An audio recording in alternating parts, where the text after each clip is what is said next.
ये हो गया। अब देखो, अगर इसी में हम लोग को एक क्वेश्चन दे दें, एक बेलन का, देखो बेलन का अगर ऊंचाई दिया हुआ है, ऊंचाई 10 मीटर, आधार का व्यास दे दे, मान लो कि 20 सेंटीमीटर, सेंटीमीटर में रखो, ठीक है। आधार का व्यास 20 सेंटीमीटर है, तो उसका वक्रपृष्ठ क्षेत्रफल क्या होगा? वक्रपृष्ठ क्षेत्रफल क्या होगा? उसके बाद आयतन क्या होगा? उसके बाद कुल पृष्ठ क्षेत्रफल क्या होगा? इसको निकालना है। अगर मान लो ये दिया हुआ है, किसी बेलन का ऊंचाई 10 सेंटीमीटर, मतलब उसका हाइट कितना है? 10 सेंटीमीटर है। उसका व्यास, आधार का व्यास क्या दिया है? 20 सेंटीमीटर। तो उसका वक्रपृष्ठ क्षेत्रफल, आयतन और कुल पृष्ठ क्षेत्रफल, व्यास हम यहाँ पे कर दे रहे हैं 20 की जगह 14 लिख दे रहे हैं, 14 सेंटीमीटर। तो इसका वक्रपृष्ठ क्षेत्रफल, आयतन और कुल पृष्ठ क्षेत्रफल ज्ञात करना है। कैसे निकालेंगे? तो सबसे पहले सूत्र रखना, हमेशा सूत्र याद रखना, ताकि कोई भी क्वेश्चन बनाने में प्रॉब्लम ना हो।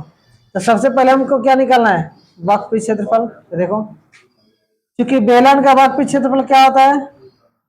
बेलन का वक्रपृष्ठ क्षेत्रफल बराबर 2 पाई आर एच, ये होता है। मान रखेंगे 2 पाई का मान 22/7 इंटू आर का मान कितना? 14 व्यास है, तो व्यास जब 14 है तो त्रिज्या कितना होगा? त्रिज्या उसका आधा होता है, यानी 7। तो आर का मान 7 इंटू एच का मान कितना है? ऊंचाई यानी 10, 7 से काटेंगे कितना हो गया? 22 दूना 44, 440 वर्ग सेंटीमीटर। ठीक है, ये हो गया क्लियर यहां तक?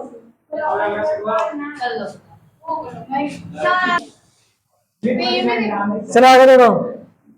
उसके बाद हम लोग क्या निकालना है? कुल पृष्ठ आयतन। देखो यहाँ पे, फिर हम लोग क्या निकालना है? बेलन का आयतन क्या होता है? आयतन पाई आर स्क्वायर एच। तो पाई का मान 22/7, आर का मान कितना?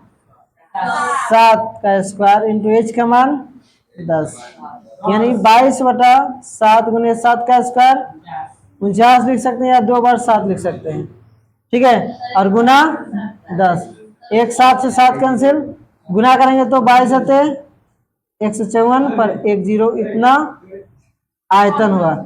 आयतन को हमेशा पावर 3 लिखना, घन सेंटीमीटर या मीटर क्यूब, ठीक है, क्यूब में लिखना है। अब क्या निकालना है? कुल पृष्ठ क्षेत्रफल। फिर बेलन का कुल पृष्ठ क्षेत्रफल क्या होगा? बेलन का कुल पृष्ठ क्षेत्रफल बराबर 2 pi r into h plus r, ये लिखना है। मान रखेंगे ये 2 पाई का मान 22/7, आर का मान कितना? 7 इंटू एच का मान 10 प्लस आर का मान 7, 7 7 कैंसिल, गुना करेंगे तो 44 और गुना 17, गुना करेंगे 17 चौका 68 और 68 फिर 6 74, इतना वर्ग सेंटीमीटर। क्लियर है? तो जहां भी क्षेत्रफल निकाला गया है वहां स्क्वायर है, और जहां आयतन निकाला गया है वहां पे क्यूब है। ये भी ध्यान में रखना। यूनिट अगर गड़बड़ लिख रहे हैं तो आपका आंसर गलत माना जाएगा, ठीक है। इतना भी एक एग्जाम्पल है, नहीं लिखेंगे तो गलत है, ठीक है। ये आपका यूनिट कभी कभी ऐसा हो जाता है कि एग्जाम में दे देगा एक ही टाइप का, जैसे मान लो यहाँ 15 से 40 आ गया, 1 सेंटीमीटर स्क्वायर देगा, 1 सेंटीमीटर क्यूब देगा। अब क्या करेंगे? दोनों सही हो जाएगा? नहीं, कोई एक ही सही है। अब आयतन निकाला हुआ है तो आयतन का मतलब पावर 3 होना चाहिए, क्षेत्रफल होगा तो स्क्वायर होना चाहिए, ठीक है, ये ध्यान में रखना है। अब बन जाएगा, कहीं भी क्षेत्रफल स्क्वायर ही रहेगा, कहीं भी रहेगा क्षेत्रफल का, क्योंकि क्षेत्रफल का मात्रक क्या होता है? क्षेत्रफल का ऐसा ही मतलब क्या होता है? स्क्वायर, मीटर स्क्वायर या मीटर सेंटीमीटर स्क्वायर, हमेशा स्क्वायर। ठीक है, आयतन का मात्रक हमेशा क्यूब यानी घन जिसे बोलते हैं, मीटर क्यूब या सेंटीमीटर क्यूब। अगर वो उसमें गलती किए तो आपका नंबर कट भी सकता है। ठीक है, ये ध्यान रखना। क्लियर है यहाँ तक?